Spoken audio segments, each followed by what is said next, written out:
Bueno, muy buenas tardes con todos compañeros, con la persona presente. Es un honor tenerlo aquí, como lo es Washington Palma Franco, redactor del diario El Universo en la provincia de Manabí. Queremos darle a conocer que estamos realizando un trabajo de investigación con el tema del análisis comparativo acerca del uso de los medios de comunicación, tanto tradicionales como modernos, en los estudiantes de la FACO.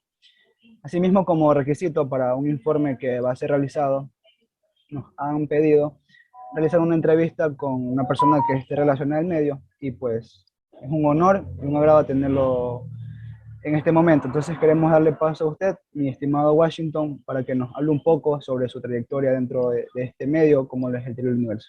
Muy buenas tardes. Hola, buenas tardes chicos, un gusto para mí, es el honor poder compartir con estudiantes, no es la primera vez que lo hago, principalmente con la Facultad de Ciencia de la Comunicación, también la hice con la Universidad Particular San Gregorio de Puerto Viejo y es interesante, porque al final de cuentas yo termino aprendiendo más que quienes tratan de conseguir de uno un poco de experiencia, de mensaje. Y uno se da cuenta que al igual que al inicio, cuando uno comenzó a estudiar, uno tiene las mismas expectativas, eh, un poco así de dudas también.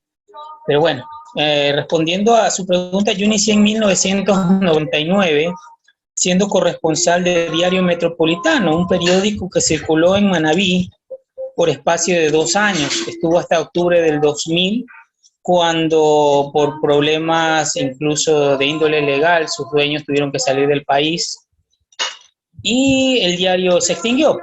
Pero nació una escuela. Ese periódico fue dirigido por Oscar Gómez, un colombiano que infundió mucho respeto. Fue una escuela prácticamente para nosotros. Él nos decía, acá ustedes no pueden o no le vamos a corregir los textos, los errores ortográficos, ya ustedes deben, a pesar de que aún era yo un estudiante, la mayoría éramos estudiantes, si eso de los errores ortográficos ya no viene acá. Acá tenemos que hablar de géneros periodísticos, de ahondar mucho en la crónica que le gustaba a Orlando Gómez, un tipo que actualmente todavía da clases, creo, en la Universidad Central en Quito, a pesar de ya sus 80 años, creo que en la actualidad. Bueno, tras salir de Metropolitano, inmediatamente ingresé a lo que es Televisión Manabita, un canal regional acá en la provincia de Manabí, con su sede en Puerto Viejo. De ahí estuve hasta el 2003, en donde fui a producción de Manavisión, solo estuve 3 meses ahí. Volví a Televisión Manabita, donde me mantuve hasta el 2005. Desde el 2005 al 2007 colaboré en el Departamento de Cultura del municipio de Montecristi, de la ciudad donde yo resido. Luego, en el 2007 renuncio para ser corresponsal de Canal 1 y Radio Sonorama. En esos entonces buscaban un corresponsal porque se estaba gestando lo que fue la Asamblea Nacional Constituyente en Montecristi. Entonces esa fue una oportunidad también un poco curiosa. ¿Cómo conseguí ese trabajo? Porque yo laboraba en el municipio de Montecristi y en esos instantes ya estaba con mi intención de salir por algunos problemas. Y recuerdo que los directivos de Radio Sonorama buscaban contactar a alguien del municipio para poder generar algún tipo de información. Nadie les contestaba o los dejaban esperando. Entonces un día yo llego ahí, dicen alguien de Quito quiere conversar con alguien de comunicación. Entonces yo contesto, eran Byron Galarza, era uno, y eran otros compañeros quienes querían noticias referente de Montecristi, pero había un detalle. Lo primero que me consultaron es, ¿usted sabe editar en Adobe Audition, que es el sistema básico de edición? Yo les dije que sí, podía hacer una entrevista, me dieron las pautas, ¿no? Estas preguntas, todo esto. Y luego me dicen, puede editarlo, enviarnos 2 minutos, dice, de esa declaración, editada, perfecto, yo le envié. Le envié como 8, 9 notas, así, sin ningún tipo de compromiso.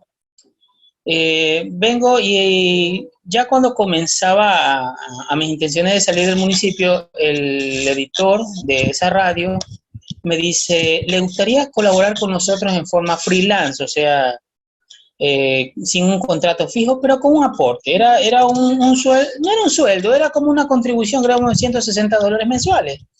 Y yo le dije, bueno, no hay problema. Y así fue como surgió ese contacto. Estando en Radio Sonorama, me contactan el personal de Canal 1, que era la empresa que también pertenecía a la familia Rivas, y con ello me dicen, colabora también con notas de televisión. Y claro, comencé a colaborar en notas de televisión, y por la cual también me hacían una contribución así, freelance, o sea, no era un consueldo, ni con seguro, ni con nada. Bueno, iniciamos en septiembre del 2007 a colaborar con estos medios de Quito. Era una gran responsabilidad porque siempre pedían con noticias del instante. Usted sabe que Manaví siempre genera información, algunas cosas que no nos gustan, pero que generan. Estando en estos medios, ya estaba la Asamblea Nacional. Diario El Universo, sus directivos creyeron conveniente ubicar una oficina en la ciudad de Manta, una oficina que se mantuvo por 5 años, desde el 2008. Entonces contratan a colegas que, bueno, de lo que sé, ya no ejercen. Uno de ellos solo estuvo 15 días, ahí viene la particularidad. El colega, no sé qué le pasó, a los 15 días decidió renunciar, le dijo al jefe de redacción de aquel entonces que no podía, que no debía, le decían, tómese su tiempo, tómese una semana y venga. Él no decidió volver. Entonces ahí estaba un compañero que me lo encuentro por curiosidad en Manta y me dice, ¿dónde estás trabajando? Le expliqué en los medios que estaba trabajando. Luego me dice, es que en el Universo necesitamos un reportero urgente porque renunció el que estaba, el compañero.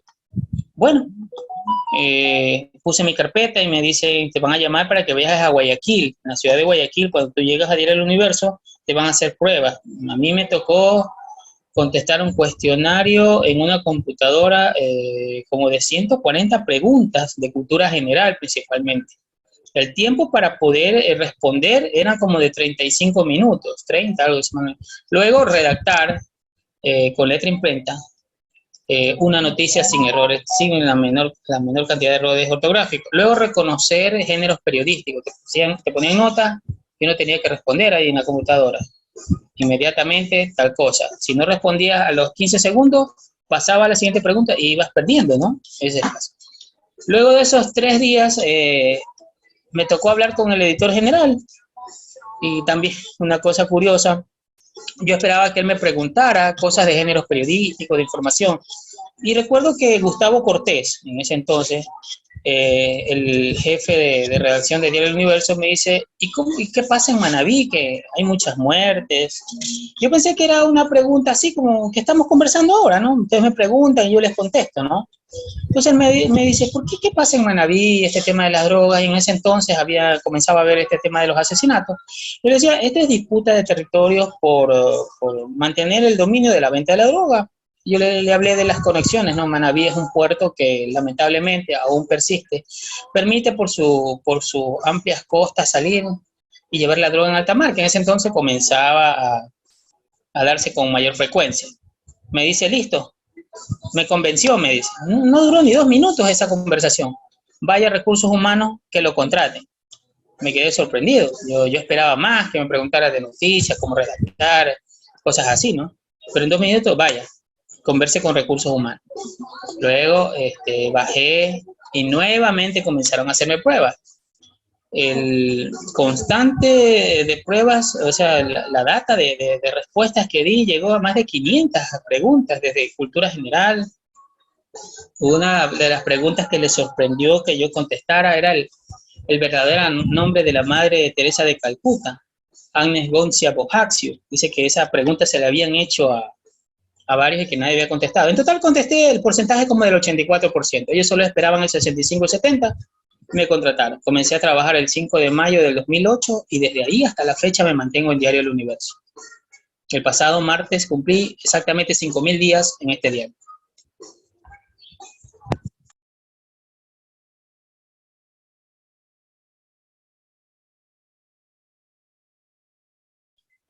Bueno, perfecto. No sé si damos paso, tenemos ciertas dudas acerca del tema de esto de los medios tradicionales y modernos. En lo personal quisiera saber cómo fue su experiencia en este paso de los medios tradicionales a modernos. ¿Cómo fue su forma de acoplarse a este cambio radical que se dio de manera general en toda la sociedad? Porque todos tenemos hoy en día que manejar este tipo de plataformas digitales que tienen funciones, inclusive más allá de nuestro alcance. Quisiera saber cómo fue su experiencia de este paso trascendental. Bueno, precisamente yo vengo de lo que se llama esa generación bisagra. Nosotros venimos del análogo a lo digital. Todavía creo que el decano es Mauro Andino, ¿no es cierto? Todavía el amigo Mauro Andino, un gran amigo, un exigente profesor. Él era nuestro amigo, sigue siendo nuestro amigo, pero si tú no llevabas la tarea, no te ponía un cero, te regalaba un cero siempre. Y sí que creo que sigue siendo así, exigente, y debe ser así. Él nos enseñó a revelar fotos de rollo, fotos en blanco y negro. Así comenzamos a hacer periodismo. Creo que Leonardo Moreira ya no se encuentra, con él hicimos un periódico prácticamente con este papel que utilizamos para las exposiciones, íbamos pegando las notas como si fuera un periódico, pero lo pegamos, redactábamos, calculábamos el espacio, íbamos pegando fotografías, íbamos armando un periódico así como se lo hacía antes en el Linotip.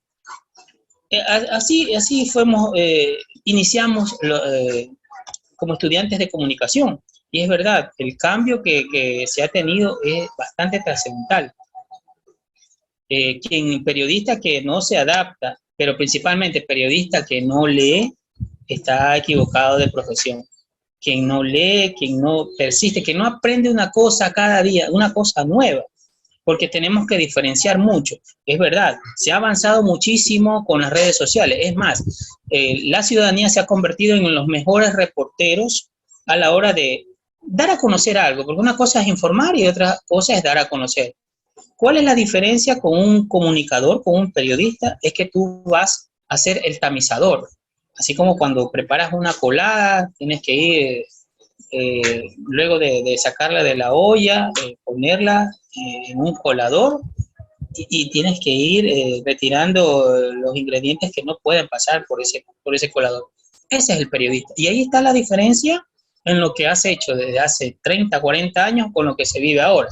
Si tú no puedes direccionar esa comunicación, darla a conocer con el mejor de los efectos, porque eso también tiene que ver, lo que tú digas, lo que tú escribas, incluso hasta lo que calles, puede generar un concepto en la ciudadanía, en sí lo va a generar, pero desde la época análoga, cuando tenías que revelar fotos, cuando tenías que editar en cassette VHS o 3/4, a lo que es ahora, que ya todo es digital, el cambio fue radical, pero lo esencial, lo básico, siempre va a ser cómo tú vas a hacer digerir esa noticia en la ciudadanía. Eso para mí es lo más significante. Siempre van a decir que los cambios y que lo que se va a venir va a ser exigente. Yo creo, desde mi punto de vista, que los periódicos impresos, los diarios que aún se venden en los kioscos, al menos en Ecuador, permanecerán entre unos 10 y 15 años. Los medios digitales son los que están ahora ingresando y mucho a través de un teléfono. Un teléfono prácticamente es una grabadora, es una filmadora, es una computadora, es un radio, es todo. Lo que antes teníamos que llevar por separado, un celular, hoy convierte todo eso. Pero, como les insisto, jóvenes, si ustedes no sabrán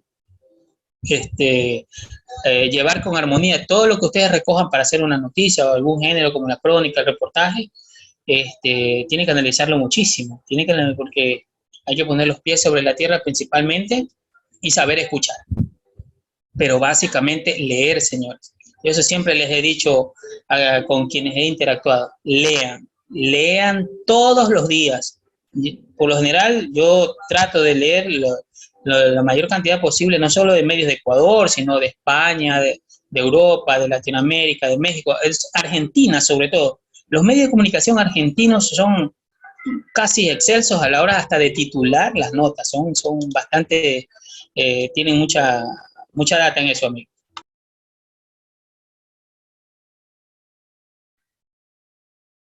Sí, muchas gracias por el soporte. No sé si mis compañeros tengan alguna pregunta sobre lo que hasta el momento ha manifestado nuestro expositor en estos momentos.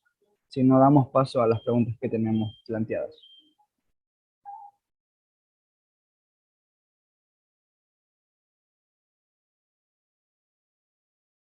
Bueno, entonces vamos a seguir con las preguntas que tenemos planteadas. Bueno, Pues, perfecto.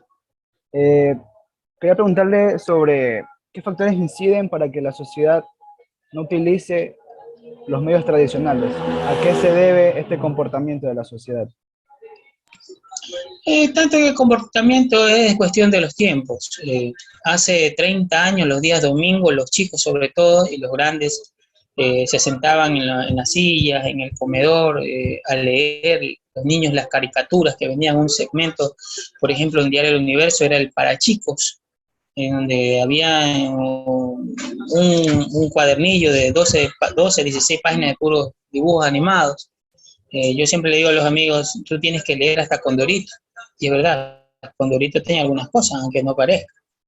Y tú te das cuenta que hace 30, 40 años, cuando te sentabas con tus padres a leer un periódico, un libro, había eso, la discusión, la conversación.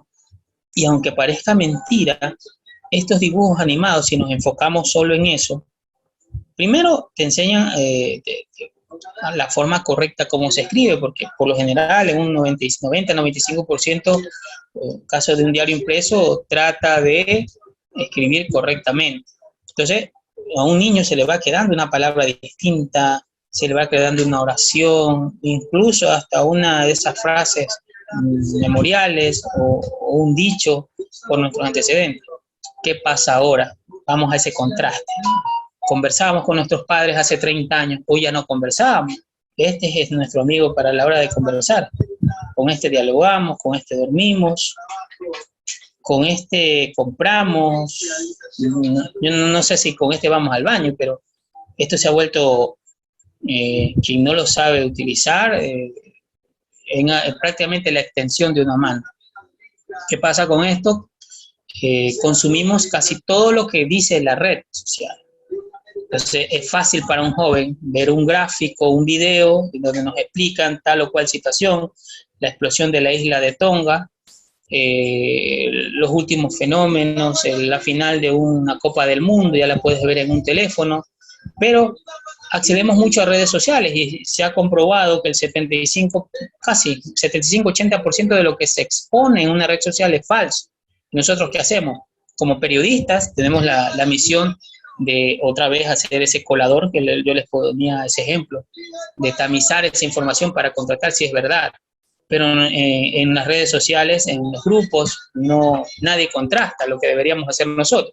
Esa es la diferencia por la cual las personas actualmente digieren fácilmente la red social porque no tienen esa labor de tamizar la información. Simplemente la reproducen, copia-pega, reproducen, y eso genera que en muchas ocasiones una información sin contrastar genere pavor.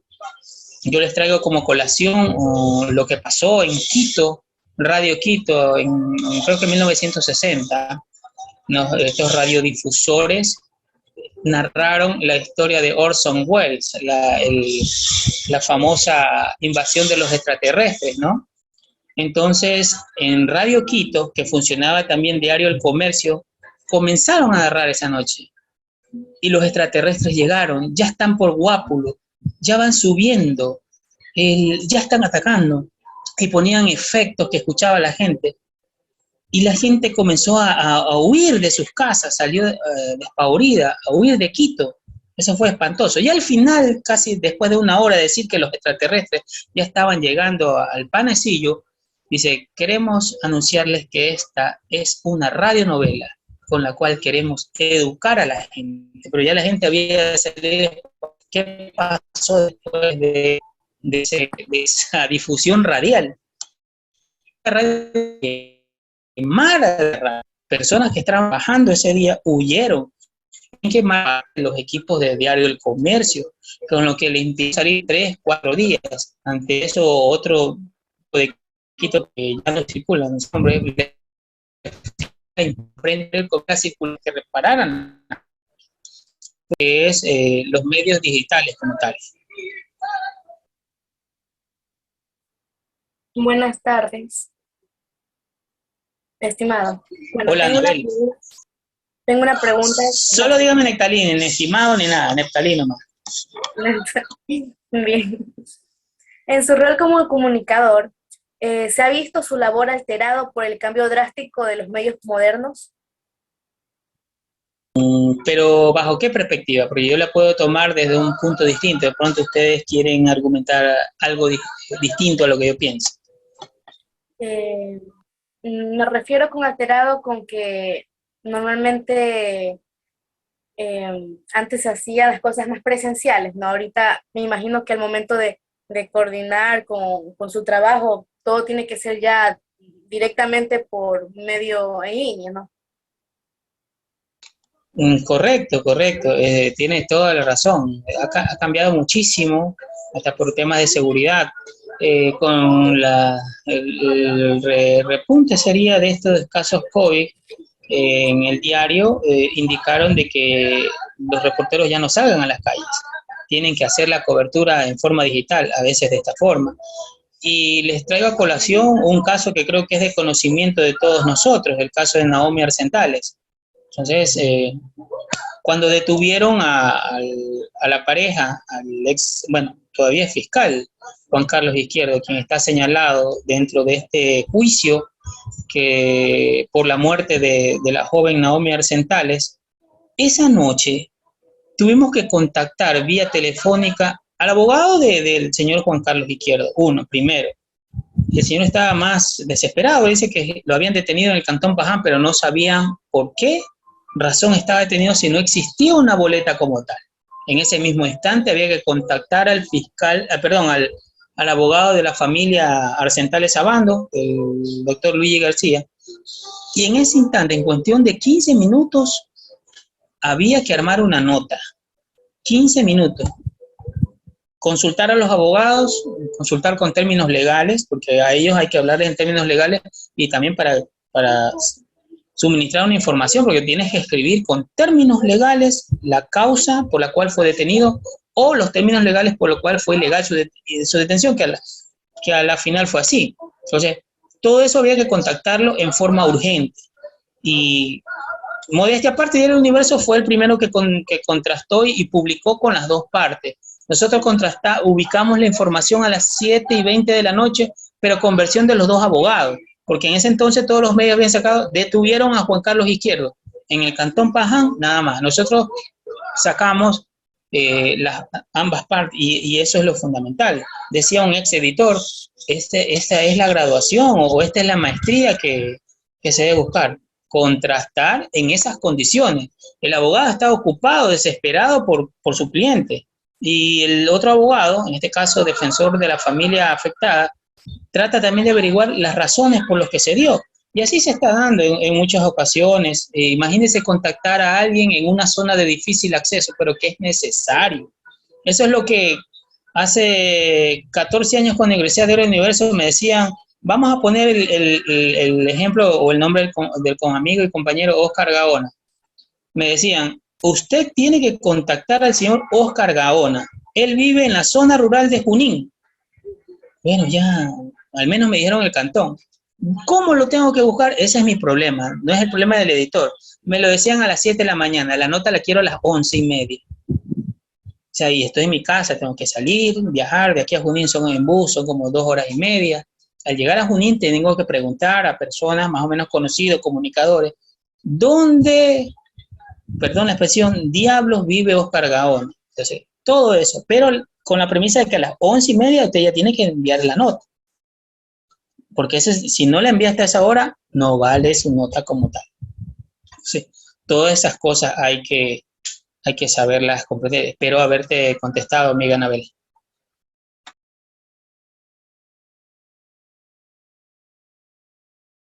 Ya. Buenas tardes. Ahora va mi pregunta. Respecto a los medios tradicionales y modernos, no. ¿Por qué a pesar de existir los medios modernos, el Internet y las redes sociales, las personas acuden a los medios tradicionales para contrastar la información que se suele observar en la web? Gracias, Oscar. Muy interesante tu pregunta y es lo que te antecedía. Porque las redes sociales no te informan, te desinforman en algunos casos. Los que algunos dicen noticias falsas, fake news, pero eso no es desinformar. Entonces todavía las personas creen en un Alfonso Espinosa de los Monteros presentando una información. Ojo, los medios tradicionales no son exactos, no son correctos, algunas veces se equivocan, puede haber algún sesgo informativo, pero una información sobre si es verdad que en las últimas decisiones del COE respecto a restricciones volvió este tema de pico y placa, en las redes te va a parecer que sí, pero si ustedes están interesados en conocer si es verdad, van a acudir a Diario El Comercio, a las redes de Teleamazonas, de Coavisa, de Diario El Universo quizás, o hasta del Diario de Manabí, para ver si en efecto dentro de las resoluciones hay pico y placa. ¿Qué circula en los grupos de WhatsApp? ¿Es verdad que volvemos al pico y placa? ¿Es falso? ¿No? Todo eso se va generando, porque lo que yo les decía en redes, la mayoría de personas hace es, les llega una información, la derivan a otros grupos. Hay pico y placa, y eso comienza a generar confusión, incluso en personas que tienen, digamos, un criterio formado, o al menos dudan siempre de que una información que les señalan como real, no lo es. Entonces, por eso es esencial de que muchas personas vuelven a los medios tradicionales, porque saben que en ese medio tradicional voy a esperar el noticiero de las 7 de la noche para ver si es verdad que el día de mañana no puede salir mi vehículo porque supuestamente mañana saldrán los números pares y yo tengo el último dígito de mi placa es impar. Entonces, todo ese tipo de cosas hace que las personas aún crean, aunque parezca mentira, aún crean en los medios tradicionales, a pesar de que en los últimos años se los ha vilipendiado, incluso a través de gobierno se ha indicado de que no es lo correcto. El país puede acceder a los medios que mejor crean conveniente obtener una información. Yo no puedo cuestionar el accionar de los denominados medios públicos, que en muchos de los casos prácticamente es una sala de redacción de boletines del gobierno, pero ellos también generan algún tipo de información. A diferencia de los medios tradicionales, que por lo general son medios privados, hay la obligatoriedad de la contrastación. Antes de publicar, en algunos medios, pasa en el universo, hasta los abogados de la empresa tienen que mostrarle, por ejemplo, hay una denuncia, vamos a poner el ejemplo de Luis Ricardo Franco, está denunciado porque él como gerente de la aduana, aparentemente ha escondido bultos, ropa que ha venido para donaciones, pero simplemente es una queja sin pruebas. O sea, yo no puedo publicar eso si es que no hay una denuncia primero en fiscalía. Por ejemplo, Alison lo denunció a Luis porque ella es testigo de que se ha robado esa ropa, comida que iba a ser donada, se la ha cogido, tiene videos y aun a pesar de que tiene videos, debe existir una denuncia como tal. Eso es lo que pasa, por ejemplo, yo me quejo en redes sociales que me pasa esto, que me robaron, que me están estafando, pero si yo no pongo una denuncia en fiscalía, simplemente queda como que alguien vocifera algo y se queda en el olvido. Muchas gracias, mi estimado. Saludos para ti, Oscar.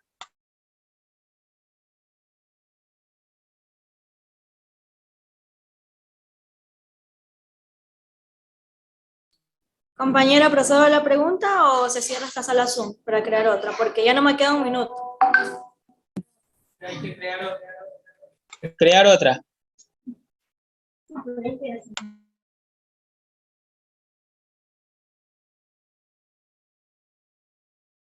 Justo. Ya, comenzaste a grabar. Ya, buenas tardes, un gusto. Bueno, mi pregunta sería hacia usted, ¿qué es lo más importante que usted ha podido evidenciar con el pasar de los años en cuanto a lo que son los medios tradicionales y los modernos? Bueno, con los modernos ya hay algo más de acceso comunicacional.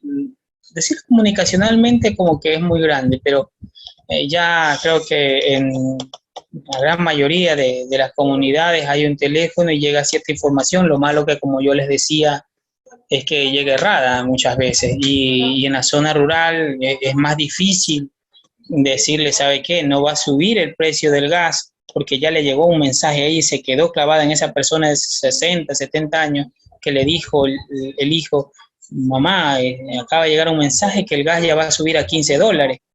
¿Qué es lo que primero que piensa la madre? Este gobierno tal y cual, ladrón, de banquero corrupto, ya no subió el gas. Pero obviamente simplemente fue una información que alguien con ese objetivo de confundir lo hizo y ya causó el efecto. Lo anteriormente dicho sobre lo tradicional, deben cambiar y mejorar y adaptarse a los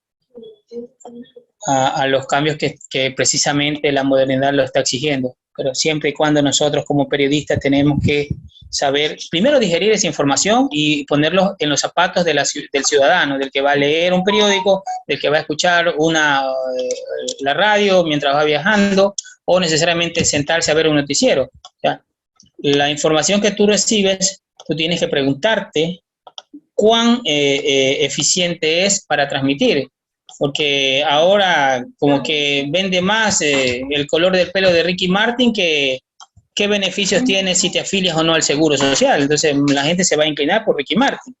Cuando Ricky Martin no me va a ayudar cuando quiero hacer un trámite en el IES, no me va a ayudar sobre cómo puedo obtener una reducción en el pago de los predios urbanos, hasta en eso, guiar a la ciudadanía.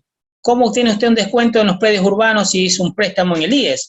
Y mucha gente no lo sabe, paga aún sabiendo que tiene 5 años de descuento, pero nos mueve más no sé si había un reality en Ecuavisa del deseo o algo así, eso como que le vende más a la gente que conocer si la contribución especial con mejoras para el próximo año te va a subir o no. O sea, tenemos que ser conscientes de eso, cómo reducir costos en la casa, todas esas situaciones que realmente nos deben importar, pero como lo dije anteriormente, cada uno está en su derecho de consumir lo que mejor quiere.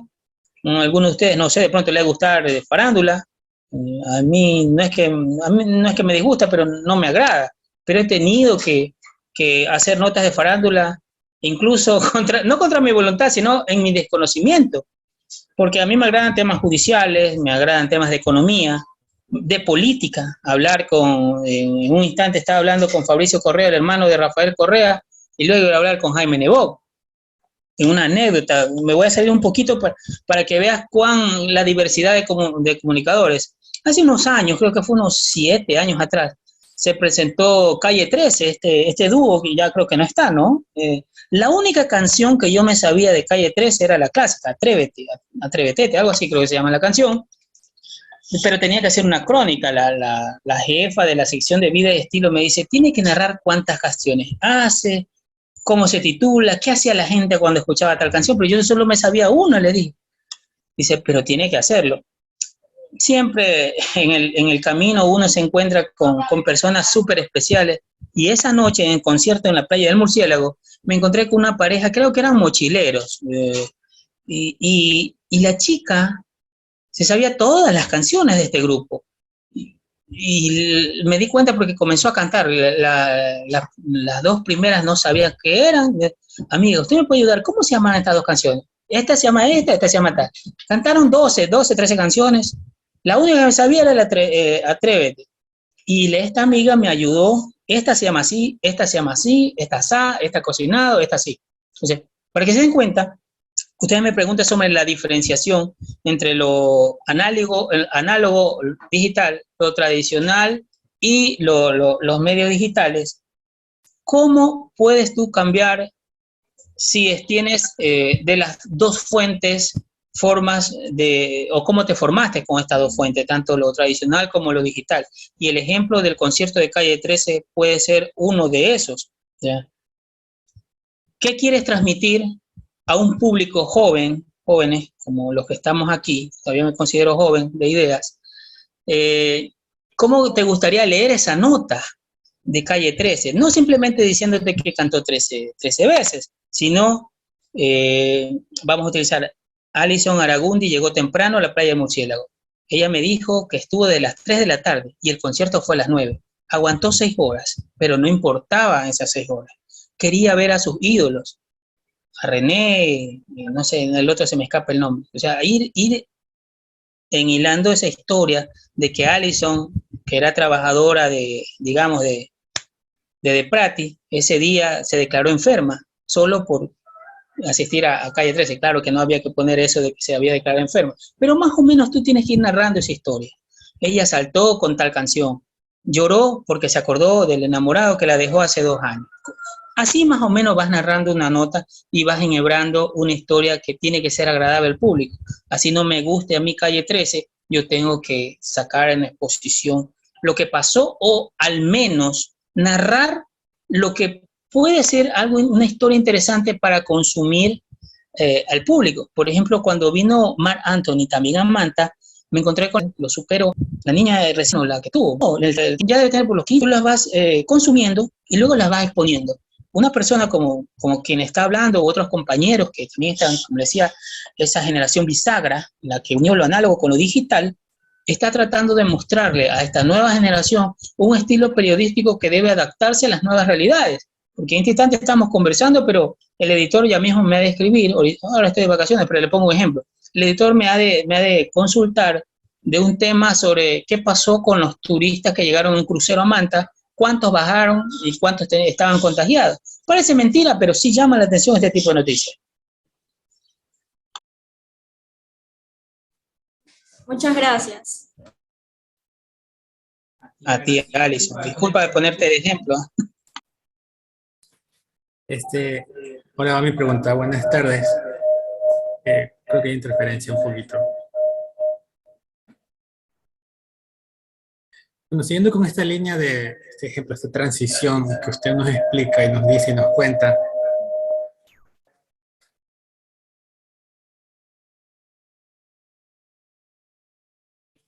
mi pregunta sería, ¿cómo influyen los medios modernos o este proceso a las nuevas generaciones de comunicadores que se están formando, por ejemplo? ¿Cómo influye? Así como usted lo explicó, tal vez de una manera análoga, pero ahora hay comunicadores que se están formando digitalmente. ¿Cómo influiría eso en el ejercicio periodístico a futuro? Créanme, amigos, que ustedes han elegido una de las profesiones más complejas del mundo, inentendibles, llenas de, en algunos casos, fracasos, y nunca aspiren, si van a trabajar o depender de comunicación, a tener grandes logros. Hay que ser realistas. También decirles que con el paso de los años, el oficio de periodismo va a ir reduciendo la capacidad laboral por los cambios precisamente. Con el paso del tiempo, los drones van a tratar de filmar, van a ser manejados, claro, por una persona, pero van a reducirse el tema del espacio laboral. Respondiendo a la pregunta, que difícil, ¿no? El panorama que estamos viviendo. Una pandemia que nos ha confinado, algunos en contra de nuestra voluntad, pero por recomendación médica hay que hacerla. Hasta en eso, ¿cómo contagiar, si utilizamos el término que estamos viviendo ahora, contagiar a ese público de que es realmente saludable quedarse en casa? Aunque esto está generando muchos problemas, salud mental, una crisis económica, una inestabilidad emocional en algunos. Tenemos que explicarle a la ciudadanía a pesar de lo complejo que es esta pandemia, lo mejor en algunos de los casos es quedarse, pero no es fácil. Hay personas que no tienen un trabajo fijo y ¿cómo le vamos a decir a ellos, sabe qué, usted señor que vende un helado en la calle, alguna fruta, quédese? Qué fácil es decirlo, cuando tiene que salir para poder vender y obtener un centavo y así ayudar en su domicilio.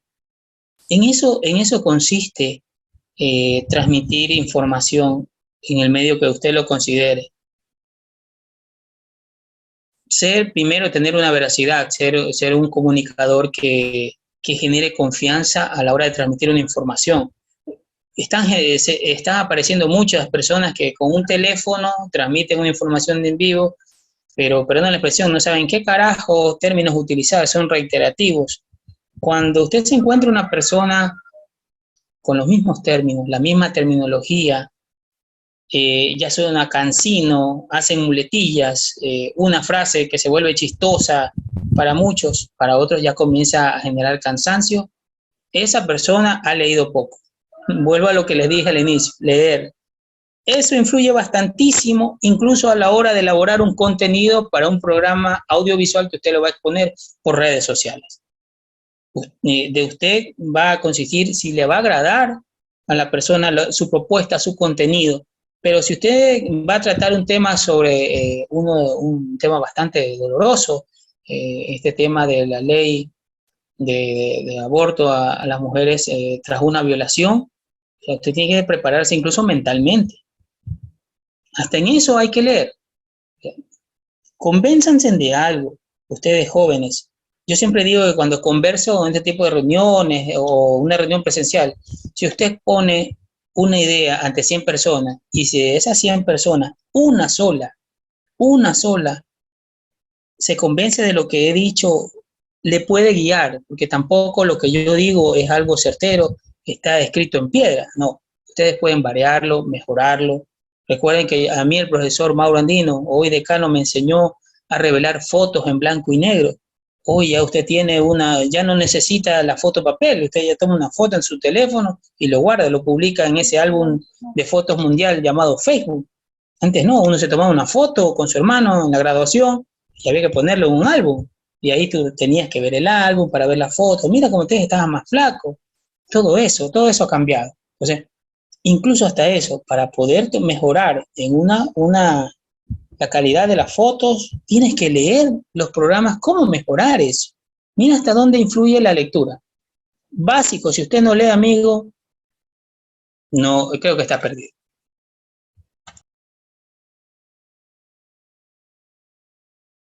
Gracias. Gracias. Bueno, estimados compañeros, si no hay más preguntas que hacer, pues de manera personal quiero agradecer a mi estimado Washington por su tiempo y disponibilidad en este pequeño espacio para hacernos llegar sus conocimientos y experiencias dentro de este contexto comunicacional. Sin duda alguna, cada uno de esos aportes que usted nos ha podido brindar nos va a permitir tenernos en cuenta para fortalecer y ponernos en práctica en nuestro campo profesional. Muchísimas gracias por su tiempo y éxitos en todo lo que se proponga. No, gracias, y recordar que es una profesión de momento, esto es como de los jugadores. O sea, mañana me van a decir gracias en la empresa y tengo que buscar otra oportunidad laboral, pero quiero decirles que en la facultad no te van a enseñar cómo debes cubrirte en un instante que hay un enfrentamiento a bala. En la facultad de comunicación no te van a decir si debes ingresar a esa comunidad que dicen que está llena de lodo y que ese lodo te llega al pecho y si no sabes manejarte puedes caerte y puedes perder la vida. En la facultad de comunicación no te enseñan cosas de leyes, a pesar de que creo que, no sé si existe aún deontología de la comunicación, pero hay cosas básicas. No te enseñan sobre las partes del cuerpo humano, tienes que saber cuántos huesos tiene el cuerpo humano. No te van a enseñar sobre cívica, por qué se celebra esto.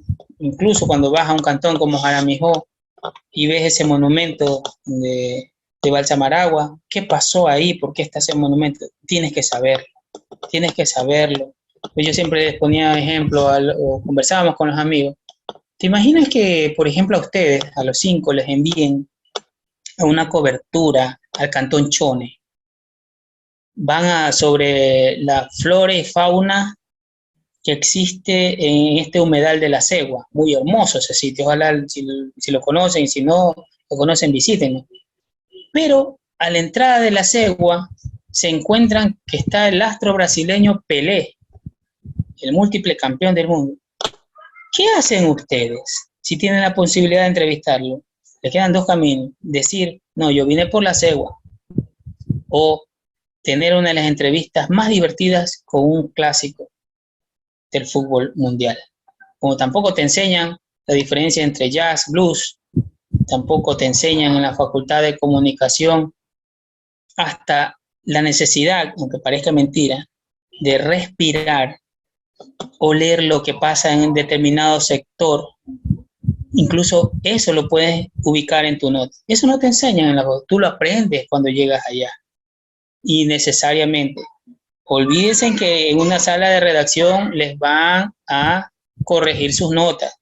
Me ha pasado algunas veces por diferencia o porque una palabra no está bien dicha y actualmente hay pocos periodistas laborando, esa nota por más buena se te va a quedar, por más que tú la hayas hecho muy bien, pero cometiste errores ortográficos que no te dan tiempo el editor a corregirlo ante la presión de un cierre de página, o sea, el instante que ya todas las páginas del periódico deben estar listas antes de imprimirse. Entonces, todo eso no te enseñan, eso lo vas aprendiendo. El escenario es difícil, pero si tú le pones ganas, diversificas tu lenguaje con la lectura y sobre todo la convicción de que vas a ser ese tamizador, ese colador, como yo decía, vale la redundancia, al instante de poner todo lo que es una colada antes de servírtela, esa va a ser tu función y verás que al final esa colada va a saber muy rica. Saludos, chicos. Muchas gracias. Dicen una foto.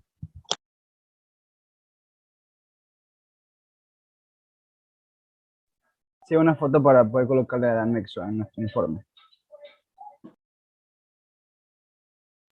Compañero Oscar, avisa cuando vaya a tomar la respectiva foto, por favor. Ya, en 3, en 2, en 1. Ya, muchas gracias. Gracias. Gracias a ustedes. Cuídense, chicos. Muchas gracias, estimado. Así bien.